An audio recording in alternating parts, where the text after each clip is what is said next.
What's up? What's up? What's up? This is Doc, aka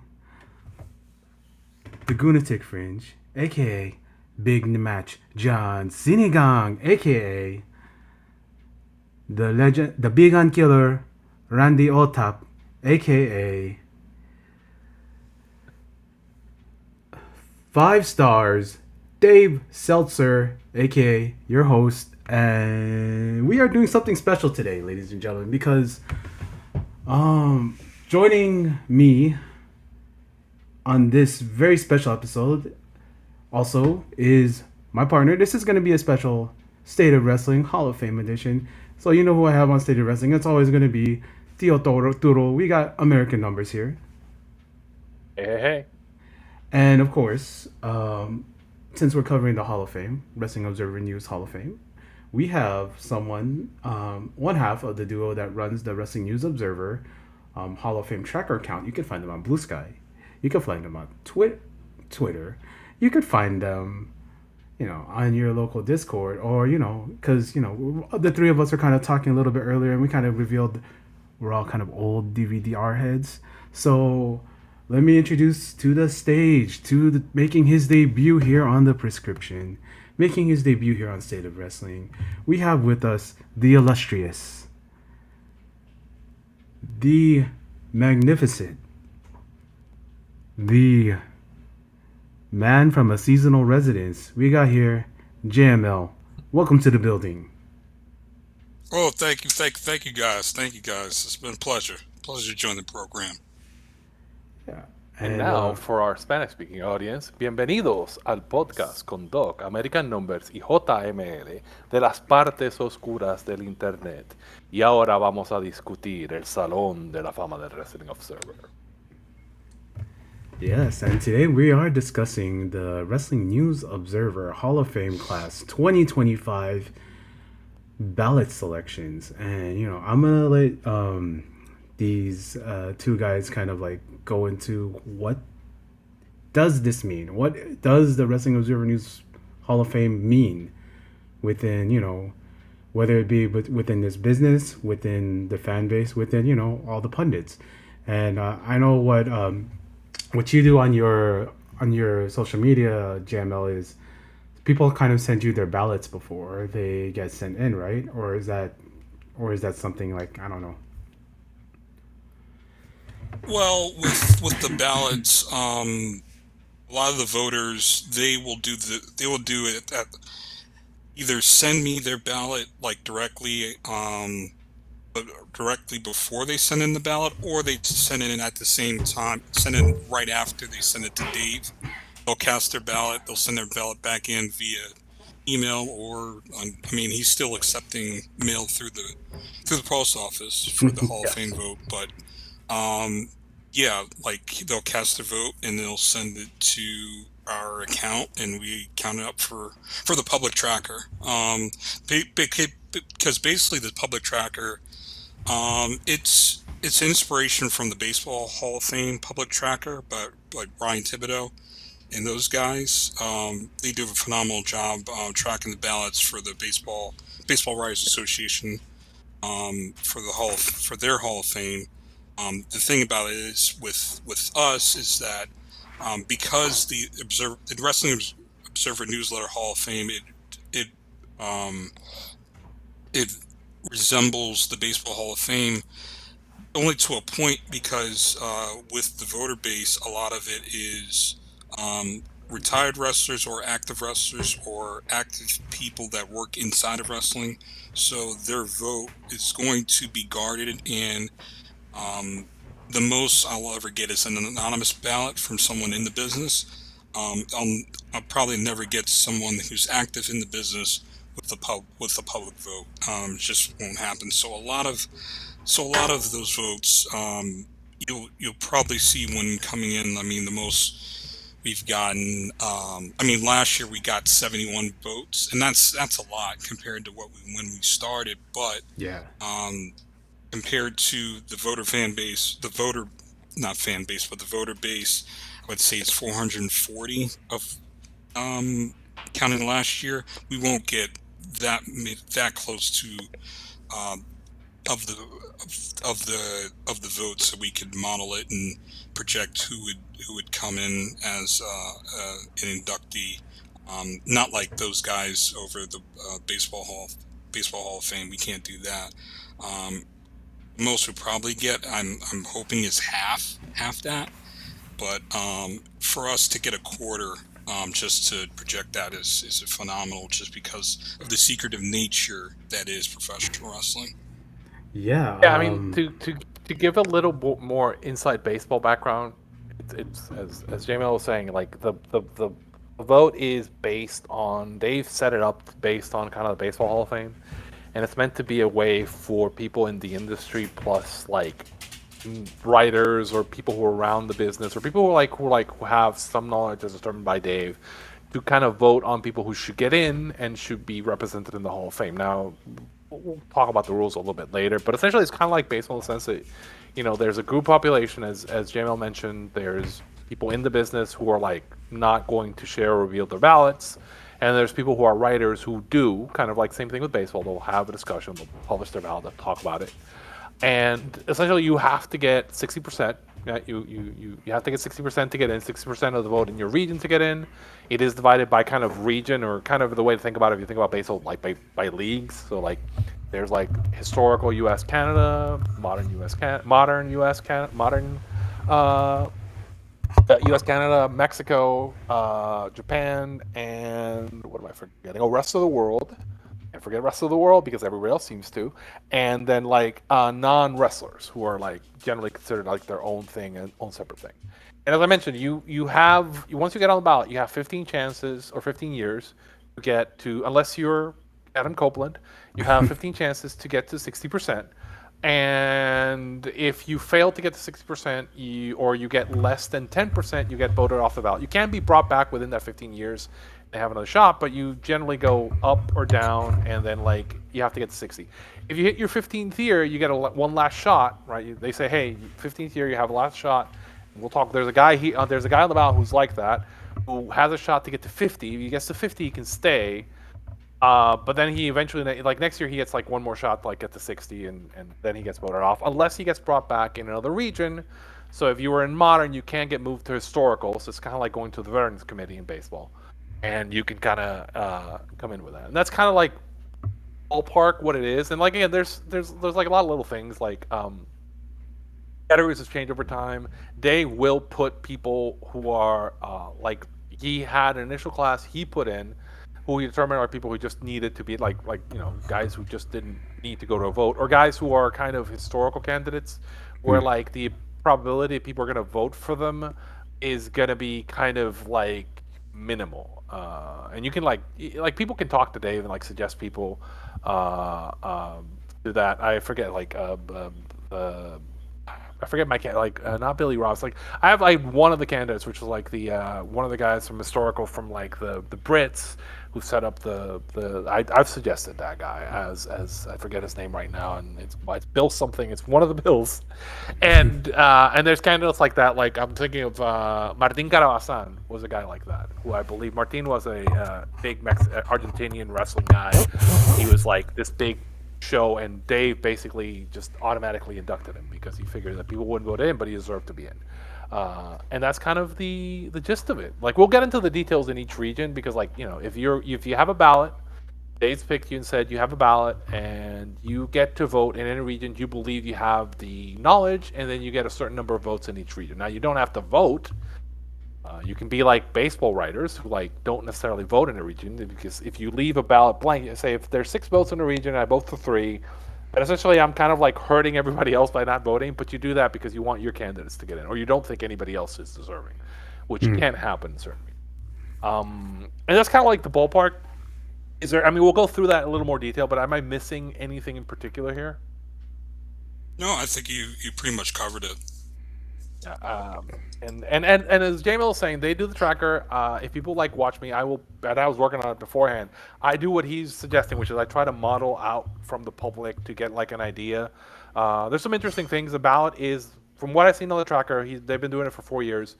Generally, it's a good idea of the ranking of people going in. Typically, they under predict, so they will predict less than the people who are actually going in. I actually have I actually have the numbers for you guys. So like, I have a fun little one which is called like jumps and falls. Typically, so like you've predicted average 4.5 and 6.5 have gone in. Typically, of the 4.5, about 2 fall off and then 4 jump on. So typically, if people are close in the public, they're going to be close on the actual ballot, right? But as he said, like the population that's voting on the public is more pundits, whereas like the people who are voting on the private ballots are going to be more like people who are in the industry, wrestlers, promoters, media people who are like not necessarily going to vote the same. They have a different opinion of things. Like, so you'll have things like, they'll have different opinions on things like Randy Orton or like the Young Bucks or like CM Punk, right? Because it's one thing to view a guy, it's another thing to know him and work with him, and I think that kind of affects people. And I think there's a very specific bias which happens in all polling in terms of that. And we'll talk about it as we go through it, and we'll talk about the different candidates, I think. Yeah, definitely. Okay, so as mentioned, before we go, is there anything we want to lay out? Oh, I wanted to talk about the categories. So the way you're supposed to judge people for the hall, right? So there's 2 categories, right? And those categories are it's drawing. So drawing means like whether or not you successfully do business through houses, through ratings, sold merch. You put asses in seats, baby. That's basically what that means. And you can be like, essentially, like somebody like Hulk Hogan would be a 9 in this category. Somebody like I mentioned, like somebody like Bray Wyatt might be a -1, right? Because like maybe he hurt the business when he was it something when we put him on top that didn't do well and it killed something. And yeah, you gotta like judge that. Then there's work rate, which is 1 to 9. Again, like my way of interpreting that is if a work rate guy can be like, is he like a legend, like a guy who's the best in the world, or maybe he was a bad worker, right? And that you kind of weigh that. And we're gonna talk about some candidates here that like are really bad workers, but like are really good in other stuffs. And then there's historical significance, which I think is the one that kind of screws people up. But a good way to think about it is imagine this person, and if you take him out of the equation and replace them with, in basketball we call it the replacement level player, right? Basketball or baseball, Yeah. would be like, if you just grab somebody from the waiver wire and put him in, what would be the effect on the business if you took, or the Fed, or where he was, or the territory? If you take that person out, is it better or worse, right? How does that affect business? Is it a better place or a worse place if you take that person out? And obviously, it's a thought exercise and a what if, but you can kind of start imagining, did this person have unique skill sets or unique kind of abilities that like are really hard to replace, or is this something where I can just take this person out, put somebody in, and it really won't make that much of a difference, right? There's a gambit of candidates on this. And I think historical significance too is it someone that like, if you watch them, right, or you see their matches, you see what they did influencing people down the line. People imitate their style. People kind of, they train to work like him, or somebody who trained a bunch of people. That's like, those are the things that kind of like matter in that particular category. Did I miss anything on that?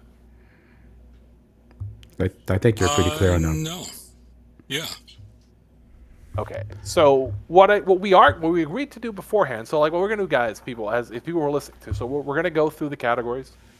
I'll give a brief, and then we can kind of go through. We're following a list I set up. I have a little guide that I set, and Doc will mention it. We'll link it, and it has every candidate in every region. It has kind of references for everyone, like a little case guide. If somebody's written up like, oh, here's why X person should be in the Hall of Fame, or here's why this person should never be in the Hall of Fame, and it's a big enough story, I'll try to share it, or like numbers, or there's a video when sometimes when these guys pass away, it'll be video on somebody like doing an eulogy and going over the person's career, or like, and I'll try to put some sort of match, some sort of case defense, some sort of video talking about a particular person, right? So, because I think like people have done the research, and I want to make sure that people kind of like can see it. My general take on this too is like when I go look for research to put together, and if I can't find anything on you, then that kind of makes me doubt your career, like your your bona fides, right? But like if like I'll make an example, like so if I was looking for a particular candidate in Mexico and I get 5 podcasts of people going like, oh, this person was the greatest or this team was the greatest and here's all the things that they did, well that makes me think that they're like, yeah, we really should be talking about this person. Right? It's a bit much fuzzy, but I think it kind of like it makes sense. I mean, like, am I wrong in thinking that like the more I see people writing about someone, the more I think that maybe we should be talking about their case. If that makes sense. Yeah, Absolutely makes sense. because I believe no matter who they've put on the ballot, there's a reason they got onto the ballot in the first place. And like, we're not coming here to bury guys and bury their careers. We're just talking people that we see, whether they belong in this Hall of Fame or if they don't belong. But it doesn't mean that their career was a wash.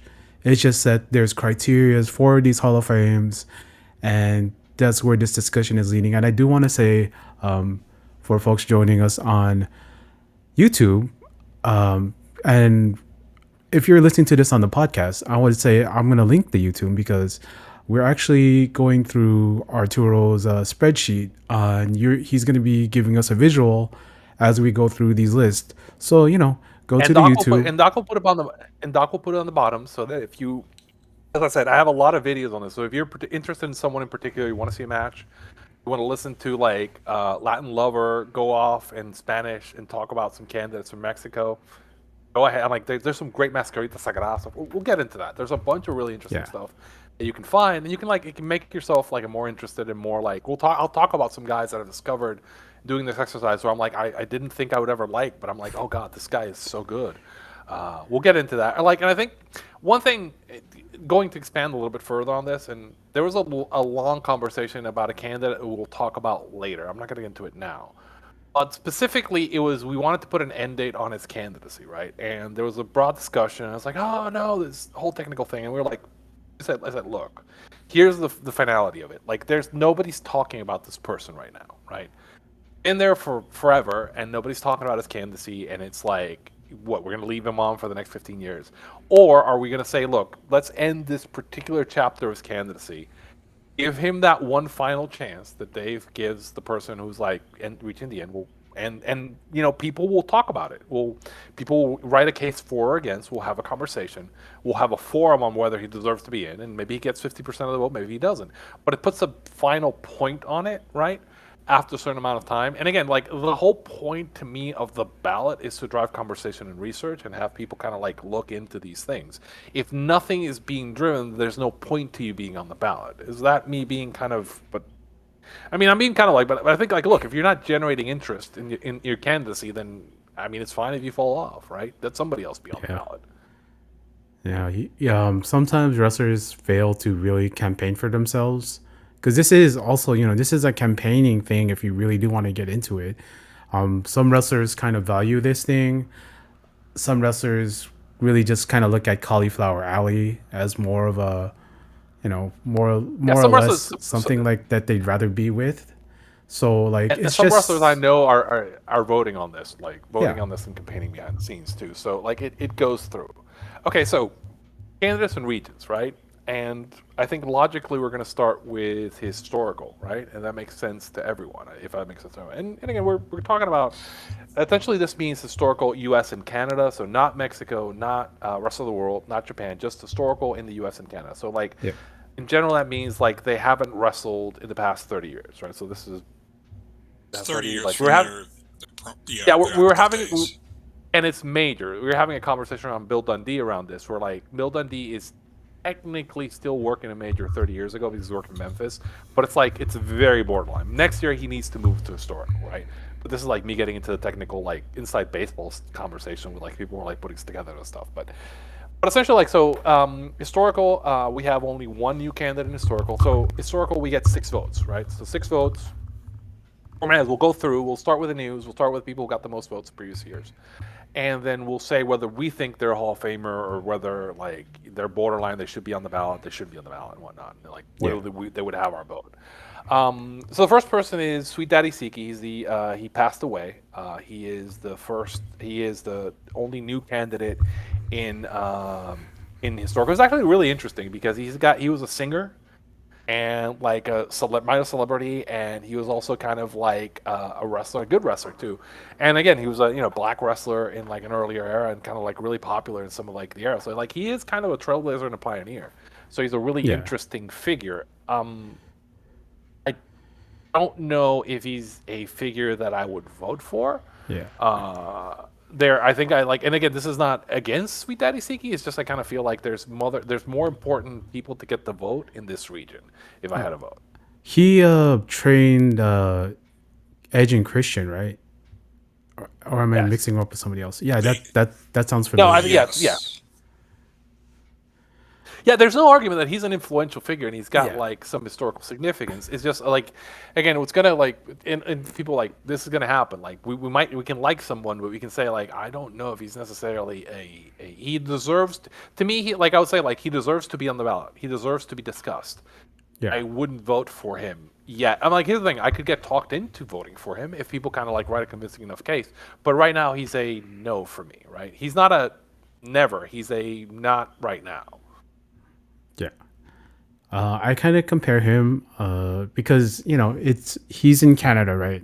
So, like, the other guys who are the big trainers in Canada are him, Catfish Charlie, Scott D'Amore.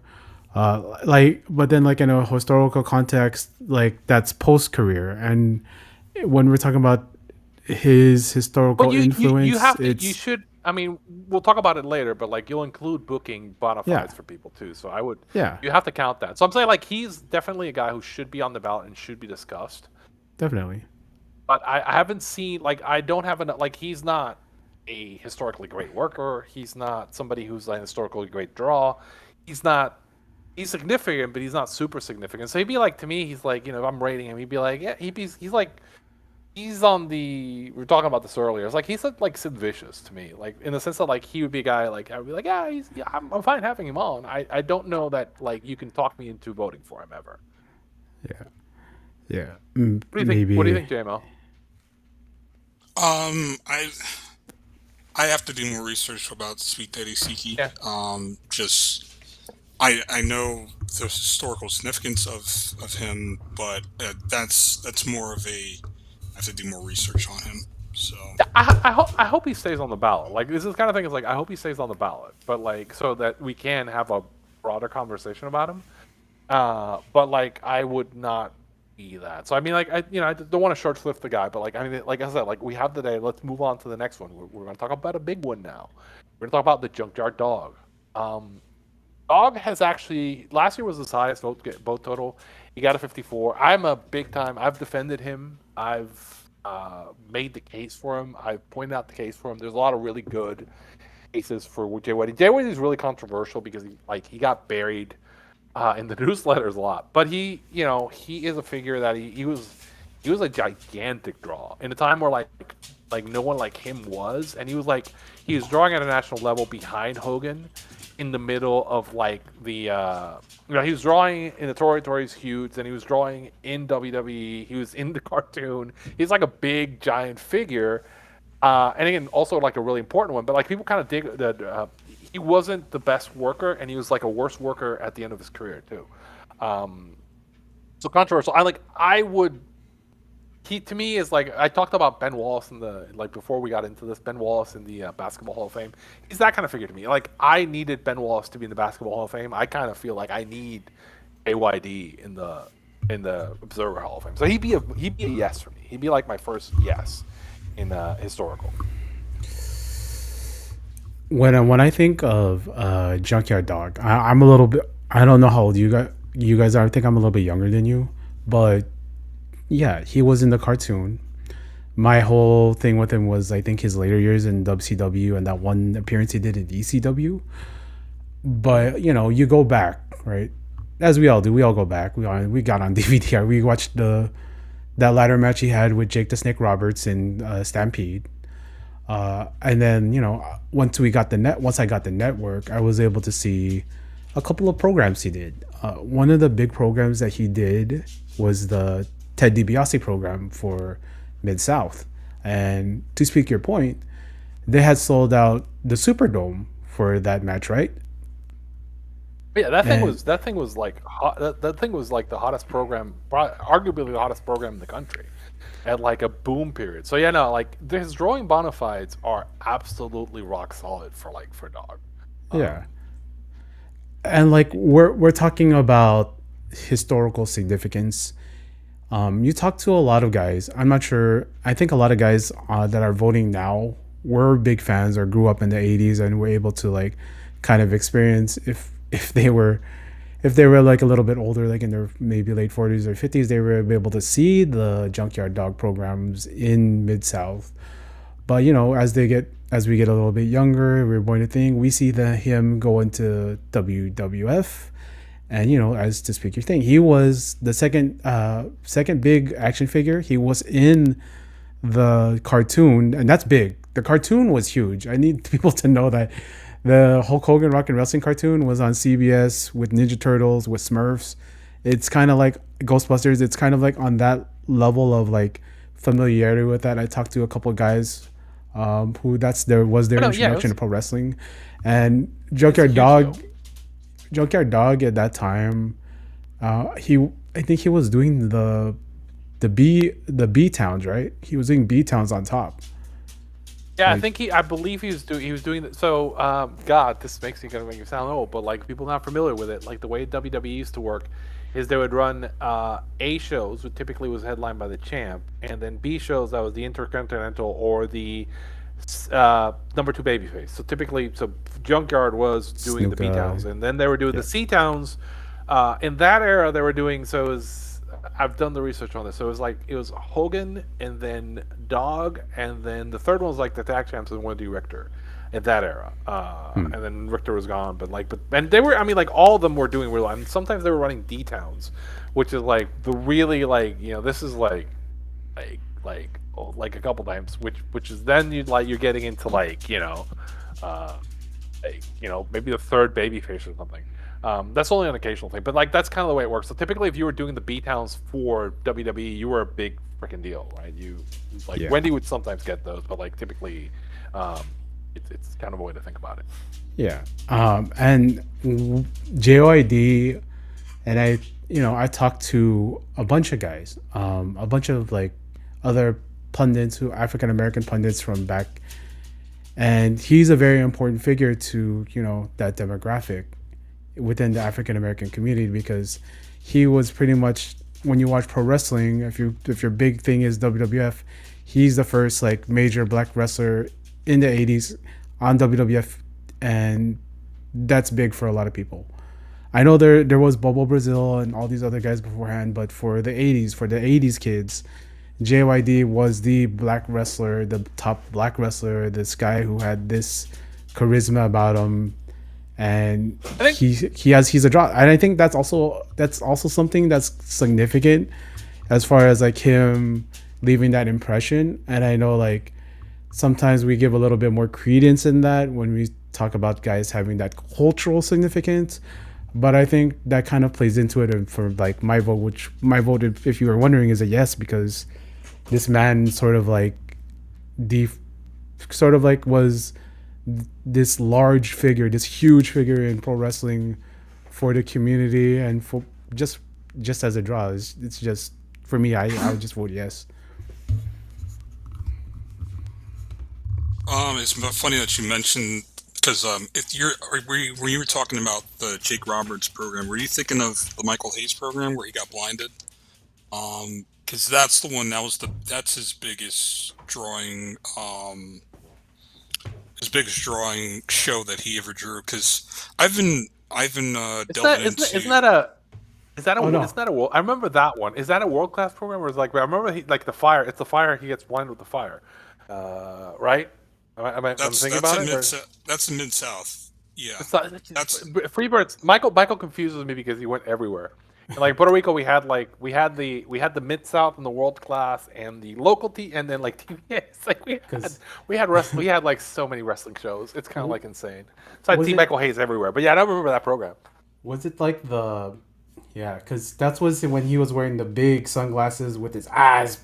I'm about to do a JYD impression, but I do love that Michael Hayes program. I was just mentioning the Jake Roberts JYD program in Stampede because that's just like Okay, yeah. Oh, yeah, okay. that's just for historical context of like him being sort of like, you know, in that era and like where he would coming up through the territories. That's it. That's why I mentioned that Mhm. program. So actually, for purposes of completion, I'm kind of keeping track. So on Siki, we're all like no's, right? But Yeah. are you fine with Siki being staying on the ballot? I'm a yes on him staying on the Yeah. ballot, right? I mean, I for the Doc? mean, well, for Doc, you go ahead. for me, I would like to, cause I haven't read any like people like sort of You want campaign to for read him. more on him, yes. You Yeah, want to do cause more like, research on him, and cause some that of these generally is an indication guys, that we want to see more. Yeah. yeah, cause some of these guys listed, we're gonna go through them. Like they have books written about them. They have like essays written about them. Well, and like not to say like Siki is like someone that's not important. Otherwise, he wouldn't be on the ballot. It's just like I would like to I know want. more about him. That's all I'm saying. I think yeah. When I say like, so I'm going to ask in on Hall of Fame in the ballot, and we all think that. I think he should be on the ballot so we can discuss him more, but I wouldn't vote for him. That makes sense. Yeah. Yeah, that makes sense. I mean, I'm gonna be for people that are listening, and I'm gonna be completely upfront. I do not have a vote. My partner Detlef, he has a vote, so maybe that's the reason why he didn't come. He doesn't do Yeah, I podcasts and think stuff. So I to don't be have a vote. So I can't But for me personally, because of the nature of me collecting votes, and I just see the gamut of what people vote for, I'm not gonna say who like a no for anybody. I will tell you my yeses though. So I won't say a okay. no for Okay, Siki. that's fine. I will. No, I will respect that. To be clear, I don't think Doc and I do not have votes, and we do talk to a lot of people who do, right? Yeah. Hmm. We have opinions that I was joking with Doc that like the probability of me having a vote. So given some of the opinions I've had and some of the conversations I've had with people who are like really influential in this, and it's fine. We have them because it's fine to have disagreements on this. But like I'm like I'm the guy who goes like, yes, we're good. No more Brits. No more Brits on the ballot. No more Brits. Let's get other people from the rest of the world in, because and it's a whole conversation around like how influential that territory. We'll get into that. How influential that territory actually is in comparison Yeah. to some others. But effectively, to me, as I said, like I think we're good on that. Are we all yeses on Doc on Junkyard Dodd? I mean, if I had a ballot, I would. Theoretically, Yeah, if I theoretically, had a yes. ballot, I would vote for Dog just because I was going to talk about my pet project for this summer that I've been doing is Wait. tracking how many stadium shows have been in the history of professional wrestling, and Well, I've I come up. saw that. That's really interesting. Yeah, like I'll one of these days I'll share it with the Discord, but I've got up to about 660 shows. Hmm. And Nice. they range from shows like in minor league ballparks to the WrestleManias. You know what I'm saying? Like those type of shows. But even with even like small shows that I've seen like independent promoters put on, they load up those shows and try to sell as many tickets as they can for a stadium show. And just the nature of where you see WWE is going in terms of being the leader and um, increasing the amount of stadium shows, especially this year. I mean, the Survivor Series this year is going to be at Petco Park, and it's the Yeah. first time Survivor Series is going to be at a stadium. So, just the nature of that is just for me, just it was something a pet project of mine has kind of expanded to. I've started to track like how boxing shows have expanded. I've done that, and also MMA shows, MMA shows, and kickboxing shows. A little bit less, but just with pro wrestling, it's an abundance, and just in particular with JYD. I think a lot of people that watch JYD in real time, you go back to those Louisiana Superdome extravaganza shows, and those, for when he was on top, they drew really, really well. I would pull up the numbers right now, but um, like when I mentioned before the match with Hayes, how he got blinded, and that's the genesis of that feud, and it um, the match led to the match at the Superdome. They claimed attendance of 36,000, paid attendance of 28,000. Gate was $183,000, which was big money back then, in 1980. And if you just look at the shows that he did, he never. I'm looking at the shows he did at Superdome. The lowest he drew was about 15,000. And that's when he was under a hood at Stagger Lee against Ted DiBiase. So with that, I mean, it's just for that region in terms of right, and this, and you think about it you think of 1980 to 1984. You're putting in multiple stadium shows, and this is before WWF goes national. When you think about it, and for him to do that in that region is a testament to how big he was. Because when you look at world class, they were doing stuff at Texas Stadium dating back to the 70s, but it was diminishing returns. Whereas JYD, you could see with the numbers, he is clearly the draw. And then when he leaves Mid South and they try to push guys like Hacksaw Jim Duggan, Ted DiBiase, Butch Reed, it doesn't work. And you saw the fate of Mid South, what happened. And then let's be clear, like DiBiase, he's in the Hall of Fame. He was in the inaugural Hall of Fame class in '96. But it's interesting to see that just because of his Mid South work, it doesn't, as a draw, in terms of those big shows, he doesn't hold up compared to Dog. Dog is the common denominator in all of these.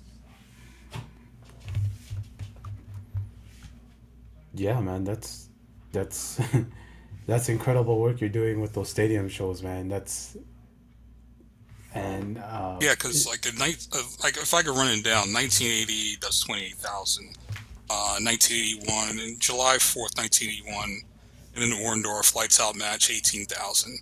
I mean, I think Him, you mentioned Orndorff. Orndorff is also in the hall. Also, Orndorff is also like a secondary, tertiary draw. And yeah, we talked about Orndorff drawing with X person and X person and X person. But really, now we're talking about the guy who's actually drawing the house, who's yeah, Dog, right? As opposed to like the secondary. And like again, I was for Orndorff, and I'm like, this is the same reason like I get frustrated because like I think their biases at play here because if it was anybody else like who had these numbers, they'd be in, right? That's my opinion with Dog. I'm not gonna get into it, but like that's my opinion with it. Um, um, sorry, I jumped on that. By the way, like one thing that would be fascinating to me, and I'm really curious to see when you do that. I know you were talking about some of the Puerto Rico stadium numbers, and I'm really curious because people kind of don't understand how many stadiums they actually did in Puerto Rico. It's the whole thing, yeah. right? That's huge territory. But yeah, like I think we're kind of. Let me put it this way to you: like from the numbers you've seen, right? How would you rate JML, like Junkyard Dog, amongst the people who aren't in the hall or the stadium shows? It's weird because just in terms of the sheer number of main eventers, I've sorted it out. The sheer number of main eventers, and I'm not done just amassing all these shows. Like I literally found some more today, but just running through match results and stuff. But the first the guy that's had the most main events in terms of state events is Handsome Jim Londos. Um, Hmm. he's basically the guy that he was a massive draw back in the day. Behind him is Hogan. When you sort all those guys out, it's like Londos, Hogan, Roman Reigns. Roman had to get in. He got in last year. He had 17 main events, which is insane. But if you sort all those guys out, all of these guys are main event. All these guys in terms of the main events, all these guys are Hall of Famers. Like I'm looking now, Triple H, Rock, Flair, Shinya Hashimoto, Keiji Muto, Steve Austin, Hiroshi Tanahashi, Luthez, Kazuchika Okada, Bruno, Undertaker, Toshi Onita, Shawn Michaels, Ricky Dozan, Buddy Rogers, Dinichiro Tenryu, John Cena, Shinsuke Nakamura, and that's at 10. And then you have Dog. And he's not in the Hall of Fame. Yeah, I think most right of the guys after that- named are in the Hall of Fame. They're all in. I think they're all in. They're all in. Did you mention Warrior? Does he have more than Warrior? Yeah, he has more than Warrior because Warrior only had a couple, actually. He has more than Goldberg, probably more than Warrior. I'm assuming he has more than Orndorff, right? Yeah. In terms of Orndorff, he's main evented 4. That's what I have up right now. So. And Warndorff did good numbers too, like the big event. Like everybody talks about that, the big event with him and Hogan, Toronto. But he drew pretty well on top as a guy in terms of a really big stadium show. Yeah, I would argue that Junkyard is I think probably the second biggest draw not in the Hall of the guys on this list. Because I gotta give it to Tiger Jeet. We'll get to Tiger Jeet in a bit. Like I'll probably put Tiger Jeet on top, and then I put Junkyard as the second. Like I don't think anybody else drew at the level or for the length of time and the amount of houses that he did. Right? I mean, am I crazy to think that? Maybe Doral Dixon's maybe the other one, but we don't have the numbers necessarily for Dixon. But I'd say Dog and Tiger Jeet are the two biggest draws on this list that are not in the Hall, right? Yeah. Tiger Jeet, he also got because he has 3 runs in Japan. Well, we'll talk about it. Yeah, save the Tiger. We got to talk about Tiger. It's and actually, it's funny because Junkyard, Dog, and Tiger Jeet have the same kind of case, where they're massive draws, but the work. Right, the work. I think I'm gonna say Dog is a significantly better worker than Tiger Jeet, but the bar is in hell for that. In terms of aura and I'm sorry, but I've actually had some Tiger Jeet matches, and good lord. But effectively in terms of aura too, in terms of meetings or significance, in terms of how they do the houses and how over they were. On different sides of the world and kind of different sides of the equation, but it's the same kind of big numbers that if they mean anything, they should probably be in. To me, this is to me. I understand to people, but to me there is people will argue that maybe Dog is a bad worker, but to me he wasn't. He was fine for the area that he was. He wasn't as good as some of the others, but I wouldn't call Dog the worst. I wouldn't call JYD the worst. Celeste the worst worker that gets in the Hall. Right? Yeah. Right. Yeah. I mean, the thing with Dog, and I think a lot of people like to compare Dog to Goldberg just because of how it was a brief meteoric rise. How brief their push, not the push. I mean, the push was there, but how brief they were as massive draws and massive stars. With GYD, it might come out of left field, but somebody I've been thinking about over the last couple of years is Nobuhiko Takada. In terms of he got in '96. Basically in the first Dave. In 1996, Dave put together a class that we're automatically going to get in. But you think about with Takada '96. That was if you follow his career, '96 is when he has the feud, the UWFI New Japan feud, and it culminated with him dropping the title to Hashimoto. But for that, he drew massive houses in terms of across the country, but in terms of the big stadium shows, he did did a show with Tenru, did with Hashimoto, as I had mentioned, with Muto at the top of the year, the January 4th. And when you think about it, his span, I would guess, from 91, Yeah, 91 or 90, 91, 92 to 96. Then because yeah, he gets in, and we're not even talking about the Pride stuff where he draws massive houses there, crazy. even though he loses all his fights. But you Hello, think Mark about it, Coleman. he only has 6 years in terms of being a big star because you go to the previous UWF, it's Maeda. That's Yeah, the thing about it. So he has a But similar it's kind of case in that. But if it's kind Junkyard of funny Dog that you was the mentioned. worker that Takada was, he'd be in already. yeah, It's funny that you mentioned the 6 year prime because when we do the Basketball Hall of Fame, one of the big combos is the 6 year prime, right? We talk about like your best 6 year period against like everybody else. This is a 6 year Hall of Fame period, right? And to me, it's the simple answer with Dog is yes. I mean, yes, that 6 year period, like that period where he's on top, is a massive like period in the one of the biggest periods in the history of the business. So I mean, what are we doing? Like, to me, like the Younger Dark case is one of those where, like, yeah, I mean, come on. Like, sometimes you just got to go, come on, guys. Yeah, I mean, yeah. I get it.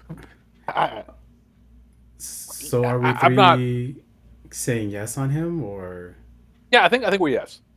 yeah, It sounds like we're all yes, right? If I had a ballot, yes, I would Okay. vote Dog. On the hypothetical, yes. Okay, so next, right? Because I'm gonna move on.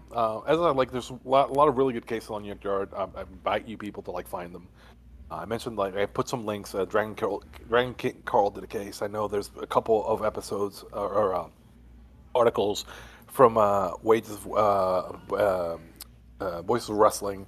Rich Latta wrote a great post on that. There's a lot of good cases on him, and I'll mention when those exist so people can like go look for them. But like it's a good kind of thing to do. Next person is another person who has a lot of cases. She got 50% last year. It's June Byers. Background on her is but June is one of the big two figures of like historical female wrestling in the U.S.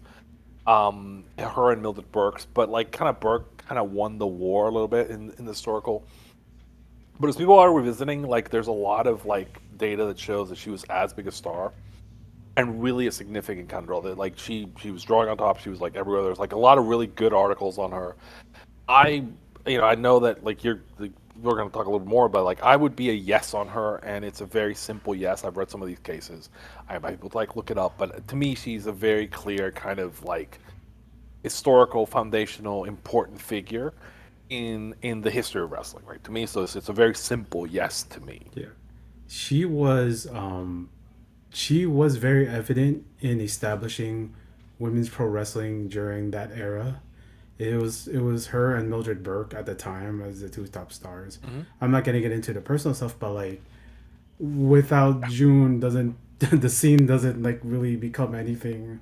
I know that movie recently came out about her life, and that doesn't like affect me in that way. But like it's just there's no scene without her and Mildred. It's like 1A and 1B kind of thing for me, and then at the 1C is like Mula, but like it's just you don't have the scene without June Byers. You don't have the style kind of because you guys have watched their matches, right? And I, yeah, kind of funny that you're mentioning 1A and 1B. We're gonna get into 1A and 1B situation a little bit later with the modern, Yeah, but like modern yeah, women, but like that's yeah, later. yeah. But yeah, Because like if you watch the style back then, I'm gonna shout out my buddy Arctic. Shout out to you, buddy. And because like they have like showed us like a couple of matches from the Dumont network, and like the style that's wrestled on there that you see women wrestle is super stiff, which Miss June Myers was known for being one of the hardest hitting wrestlers at the time. And yeah, for me, I it's a yes because like without her, the foundation for women's pro wrestling is not there, and if that's people have that. never if people have never seen her, there's footage for her. Like she's the big. Yeah. Big Texan brawler is kind of her style, kind of is the way, and that there's some influence from like what she was doing. There's people who like, I'm gonna sound crazy, but like guys like Brody, like or guys like who work like that big style that she was working with small, like she's big, so she was working like the It's big monster a little bit on that. It's actually kind of interesting when you watch it. The yeah. matches are interesting. Some of these, like watch these matches, you can see kind of the bones of what comes after. Obviously, there are moves that we take for granted that are missing, but it's really interesting to go back and look at that stuff. Yeah. You can. Yeah. You bring up Brody, and I'm just like, because she does this style where she's like a little overwhelming, and she's like a wild woman, and Yeah. like you kind of just Big, like no, I'm saying, she yeah. I mean, like, gets she gives you this yeah. sense of dread in there, and it's like it's awesome. It's so awesome, and I want people to like So seek these matches so out. the I think from a significance, it's like there's these archetypes that we're used to now when we watch these matches, but like you got to remember these archetypes were being come up with on the fly. That's that she's the big kind of brawly kind of. You'll recognize it. Like me, obviously, I'm a Puerto Rican, so I'll recognize the Brody style immediately. Or like Stan Hansen works like that too, where like it's a big dude, like and rough and athletic, and kind of like throws people around. And yeah, like that, you see that like when you watch like Hechicero work now, like where like it's a big, he's working like in the Flyers, and obviously he's doing a lot more stuff, but like it's a big kind of rougher guy working with the smaller kind of person, and it's Yeah, that's the style. It's actually really interesting to watch. And like I said, like she's not a bad worker either. She's like so influential, not a bad worker. I would say to me, it's fairly easy. Yes. With buyers, it's tough. If I had a ballot, that would be a tough. That'd be one of my last cuts, I would think. Even though it's funny because she's super historical significant, but yeah, it would be tough for me to. She'd be a borderline for me. that's that's perfectly fine, man. Because That's perfect. I mean, that's perfectly that's perfectly fair. I mean, I fine. understand that. I mean, like, so Doc, and they're like, I'm gonna leave you open right now, right? So you can Yeah, decide. Like, well, I'll press you when we're closer to like finishing. The next one is my first no. British Bulldogs, Davy Boy and Dynamite Kid. And so they got 48% last year. Highest was 52. Been on the ballot for 4 years. And like, look, here's the thing for me, and I'll get into it later. But like, essentially, Dynamite is in, right? yeah, Dynamite is in. Dynamite is a historically great worker. He's important. He's in that class of the first kind of like him, Owen, like Eddie, Owen. Those kind of like that very new style, like Tiger Mask, that style is really important. Um, and then you get him like this is kind of like to get like basically to get Bulldog in, and no, like they're not to me they don't have a long uh they don't have a long enough career. The work rate's not there. I would never consider them like one of the best tag teams in the world. I don't believe their style is influential on top of like this is like when you have the Hart Foundation, which are like their style on top of Dynamite is not influential. So like the addition of yeah, Davey does not want to be getting to work. Like I no, I don't. To me, it's easy. I'm fine with them being on and having a somewhat conversation. They haven't really created a lot of conversation around it.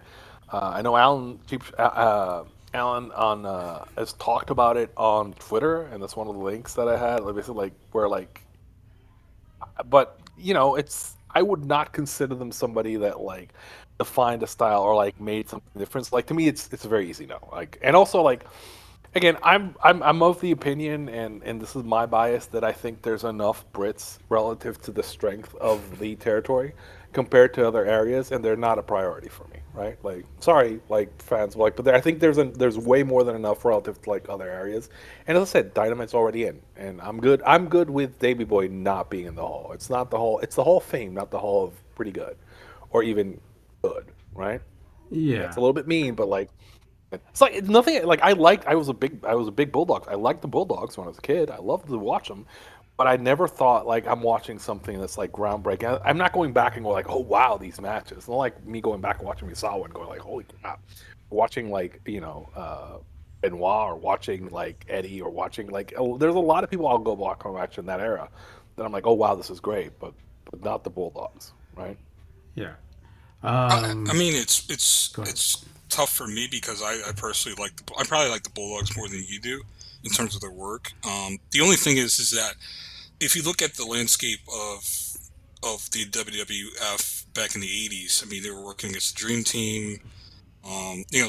Basically main eventing, and we talked about the headlining those B shows.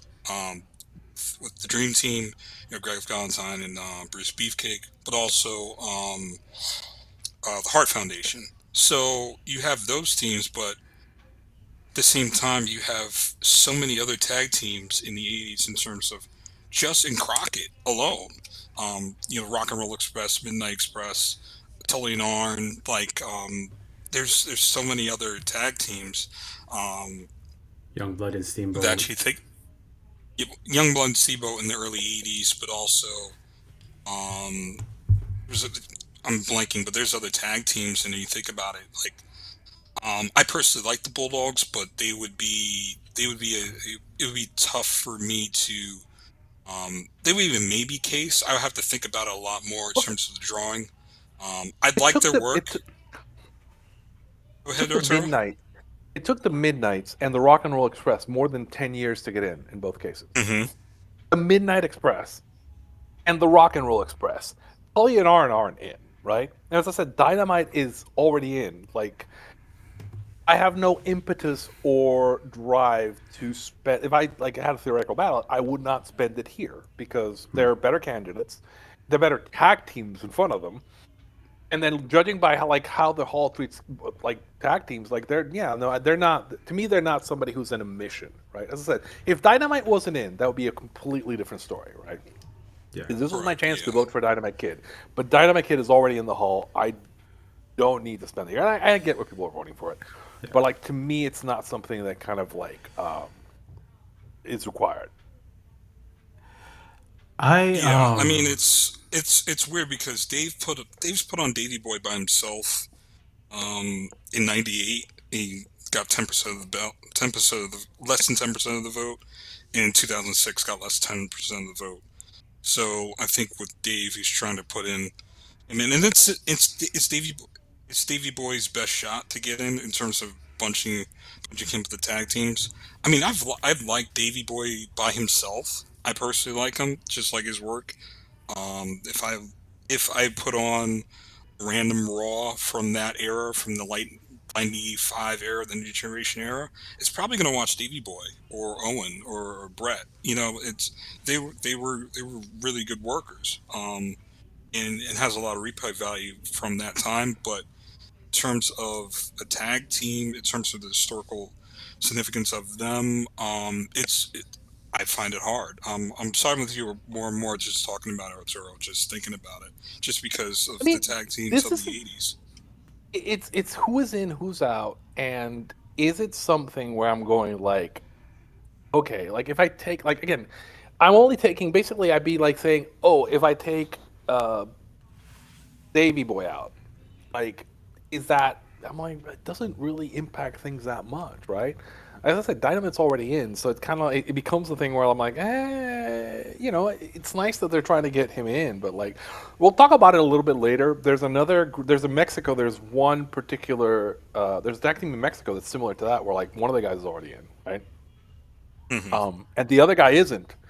But in that case, when you go look, these guys like were a massive, massive, massive act, just gigantic act, right? yeah. And Drew House is on top, and like Drew House is everywhere, and like just like people talk to them like legends.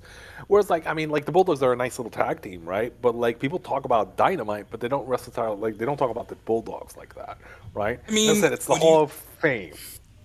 yeah, I mean, but and you were saying like you take Bulldog out, nothing really changes. I mean, we have actual evidence when Johnny Smith was in the tag team, and it didn't. But the thing is, it didn't really hit the same when they were a tag team in All Japan.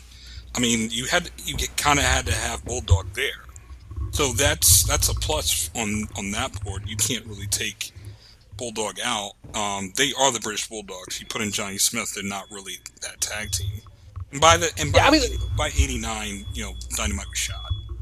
physically. Yeah, I mean, it gets into a really weird space for me. Like, I understand why they're on the ballot. Like, to me, like, yeah, they should be on the ballot. Like, they should be on the ballot, definitely. Have a conversation, have a discussion, but like, I don't see myself. I would never see myself voting for them. There's no timeline where there's enough candidates cleared in front of them. I'm like, yes, definitely, and I'm not going to be advocating for them as the winner. Like, it's like, to me, it's the easiest no that we've seen. Like, to me, it's the first easy no for me. Like, yes, no, it's okay, right? Okay, right? Like Doc, where are you at on these guys? Okay, I'm gonna be honest here because we had this discussion before, um, and like I'm huge on Davey Boy Smith. I'm huge on Dynamite. I love the Bulldogs as a team. I love their run in WWF. I love the run in All Japan where I think they were fighting for the All Asia belts, and like as I as what happens, like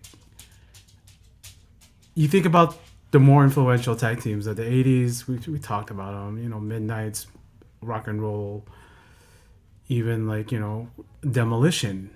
Um, Even at the time, like I'm thinking about these big tag teams like, the Road Warriors, and I think of, we'll talk about them next, but like Dynamite's in, right? Dynamite's in. His singles career is great. The tag stuff on top of it kind of put him over the top for me. And when I think about Davey Boy, this kind of reminds me a bit of, which is bullshit because Akira Taue should have went in. Was did he go in? Yeah, But it's like, Holy Demon Yeah, Army, right? he got in Demon Holy Army, Demon Army. He should have got in on his But own. he should. My Yeah, opinion, but no, I've had this fight with like the people who like I said like put him back on the ballot. Like, and people are like got mad, but I'm like, if you put him back on the ballot, they took him out before, just the year before he would have gone in. Like the way Japan works, he would have gone in. He would be already in. They just took him out, Yeah. and I'm like, and he should be. And there's a guy who should be in twice. Like you can talk me into him, and you can talk me into the Holy Demon Army, easy, right? Yeah. Because essentially he is important as an independent, like as a wrestler, and he's important as a member of a tag team, which is influential, one of the best tag teams in the world.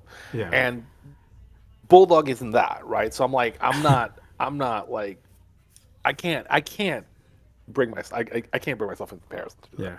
So would you be a yes or no, Doc? You didn't answer. Well, I was going to get to my answer, but like, when you put all that aside, because like we're not counting British Bulldogs' full career, right? We're just counting the run of the Bulldogs, and like Yes. I'm a You're supposed huge to just fan. count the tag team. Although you can, oh, you can count the. I'm an advocate of counting the rivalries too. Like if they had a breakup angle, but these guys really didn't. So Yeah, because that'll come up. I gotta say, this hurts so much. This hurts so much because I love them as a team, but like, it just it's not it. It's not it. That's gonna be a So no. you're a no. Okay. Yeah. JML, theoretically, would you be a yes or a no of them? be a maybe, be a maybe, Okay. because I'm I gonna leave I definitely see the positives. Like you can't, like I said before, like Yeah. we tried without Evie and it didn't work with Johnny Smith. Like Bulldogs are the team, but also you have to think of the teams in the '80s. There's so many other teams that that are in the Hall of Fame already that were better than them. Like you have Neidhart and Bret Hart. We'll talk about that later. We get to it, but also there's a team. Basically, that's when talking and figuring it Yeah. out. It's really hard. It's really hard We're to gonna justify it. there's a couple of teams in here that are legitimately like giant bras, right? And we're gonna get to that. So next we're gonna talk about the Von Erichs. There's been a lot of ink on the Von Erichs. There's a movie about the Von Erichs. There's documentaries about the Von Erichs. There's case studies around them. Ultimately, I mean, I would probably be a yes on Carrie, right? When Carrie was in, and I think once you put them all together, I would say that it's really important to have them in. They were a drawing concern. I understand the reasons around that, but it's an important part of the history of wrestling to me, and it's one that I lived through. I was watching World Class. So to me, like Mm. the Von Erich should be in, right? I understand that's somewhat my bias, but I do think that like there's enough meat there, and none of them are in. And I would just say that yeah, I think Kevin, Gary, and David should be in. There's a lot we can kind of unpack. Like, I kind of think David would have been a Hall of Famer on his own if he obviously, haven't needed a champion, right? That show that I watched live, by the way, um, on TV, and I would again, I think that they're an important part of a lot of history of wrestling. The Freebirds, the Flair, World Class, we already mentioned. A lot of things just go through those three guys, and obviously, yes, there is a lot of what ifs, but I think what exists there is enough for me to say yes, right? I am a bit of a biased person. I do think that like historically, yeah, they're cool. They should be there, right? With warts and all, and I understand kind of all the reasons, but I would say, yeah, I think the Von Erichs need to be there, right? Uh, you know, I know people have very strong opinions on this, but they're close. I would say that eventually they are going to get in, but they might fall off because the movie has been out for a while. But there's a lot of really hot angles like that were built around the family. And I think it's important to have them in, to me, right? Doc? Um, Absolutely. I'm leaning. If I had a ballot, I lean towards yes. Just for the fact that we talked about before, you can't, you know, in terms of basically the Hall of Fame, it tells the story of pro wrestling. You can't tell the story of pro wrestling without the Von Erich story.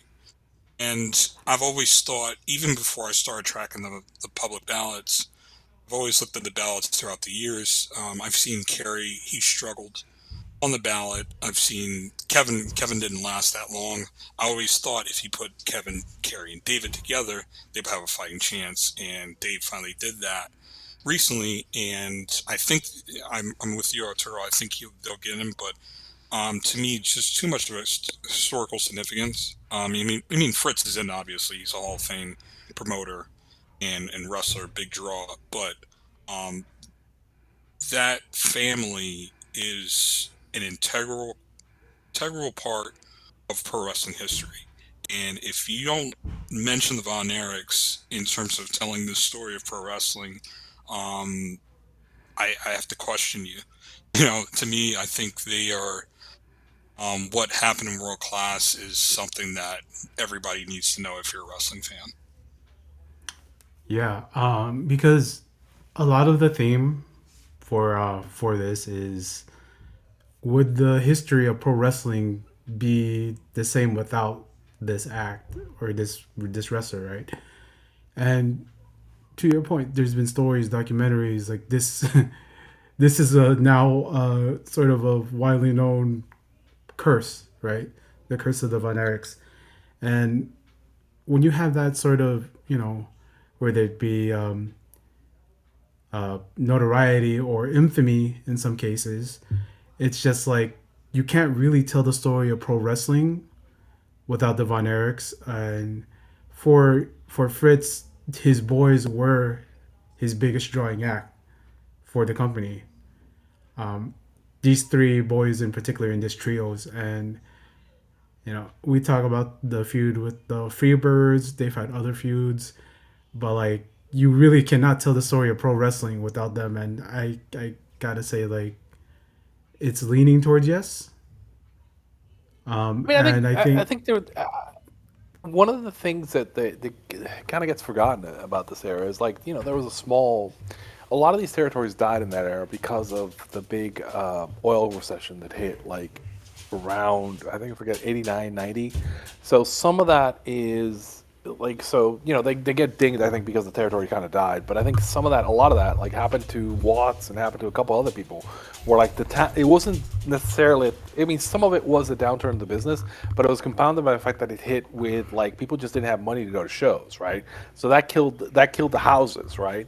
And since they weren't necessarily doing TV contracts at the level everybody else was, and then Vince was kind of putting up the pressure. It kind of kills the territories. But they were a drawing act and drawing concern at a national level because World Class was syndicated everywhere, and they were national stars, right? So like Yeah. people, I mean, there was huge stars in Dallas, but they were also national stars.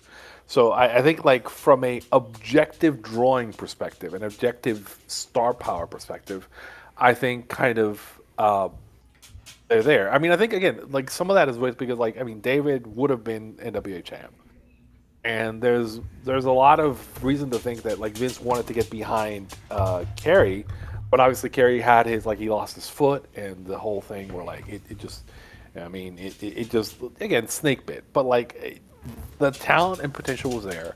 They drew at a national, at like a local, like hugely in Dallas, and they were a national draw on TV. And other factors kind of compounded that. So again, like to me, it's very easy to say yes, right? Particularly as an act, right? As all three. Um, and I understand that, but like I mean, like I understand that like within the technical, if you get technical, it gets like a little fuzzy. But to me, it's fairly easy to say, hey, I want the Bon Erics in my hall to tell my story, right? Yeah. Doc, are Like you a yes on that's them too? yeah. Okay, so It's we're because all yes. We're all it's the yes. whole yeah. It's the whole thing of like would wrestling be the same without them in it? And like no, this is the story is so powerful that it's transcending like 40 years after like the company has is gone. 40 41 years after David dies. It's just, it's an enduring story that like keeps getting brought back into other ways. And you know I never experienced like it personally, but it's just you mentioned like WCCW, you mentioned the Von Erichs, and where they were like national stars, global stars. If you talk about where they were, because like so many countries had actually aired that show everywhere, so And they were like, David was being prepped to be a national traveling champion. That was when he yeah, died. He was being prepped to be like the national. So, and then Kerry kind of stepped into like Kerry. I mean, obviously it was a bit tougher for him, but he was kind of like being stepped up to like be the like big time babyface, and then his demons kind of got in the way too. So like, I mean, these are guys that people kind of like, you know, they they saw drew, that and in people them. wanted to like do more with him. Yeah, Yeah, yeah, and then obviously, I mean, it just, it's just the way sometimes things happen. I don't want to get too deep into that, but like, let's go into like Ole Anderson is the next one. He got 45 as his max. He's been on about 6 years. He got 40 last year. Ole, man, Ole's really interesting to me because I've evolved on him. Like I am not as hot on his booking record because if you start looking at it and you dig at it, the periods where he was booking are not necessarily the most successful periods for that, and there's other things kind of going on around them. There's other bookers around too. But as a worker and as a draw, I put in like the thing I put in as a reference for him is the great heel turn on Ole Anderson. Sorry, on Dusty Rhodes, where there's this episode if you've never seen it, where Judge of Champions Wrestling after he turns on him, we're like basically just it's Ole just narrating what he did and how he kind of turned, and he tricked Dusty and he did this whole thing in kayfabe to like, it's it's just the essence of who he was as kind of this heel heat magnet, right? And he was important to a lot of things. And honestly, I'm a yes on him right now. I might get talked to it. I don't have to go through the whole list, but I'm a yes on him now, right? I might like, but he's a tentative yes for me. Is Ole, right? It's just there's enough there that I'm a tentative yes on him. Right. I'm gonna leave him open because I'm not like I think I might run out of votes like a little bit further down. So I'm like I'd be a yes, tentative yes on him. He can be on my short list. Is the way to put it. Definitely on my short list as well. I mean, Ole. I mean, if you, there's a lot of things you think about him personally. I mean, Oh, yeah, he's sort of, cantankerous old fuck, but yeah, yes, yeah. but I mean, as a draw and as a worker, I mean, if you actually watch him, sat down and watch him work, he's really really good. It's just that. I would have to dig in more into just more in his early history in terms of Georgia. That's what I have to go with. But on if I had to immediately think about it, I would say maybe the maybe vote for me. Now we're gonna get into some really interesting candidates here. Like after we go through, like where are you at on Oli, Dog? No. I'm just gonna say Okay, no. so you're no. It's fine. I get it. I know. I know. We're like so because next one is Sputnik Monroe, right? Sputnik Monroe. He got to 58. He's down to 37.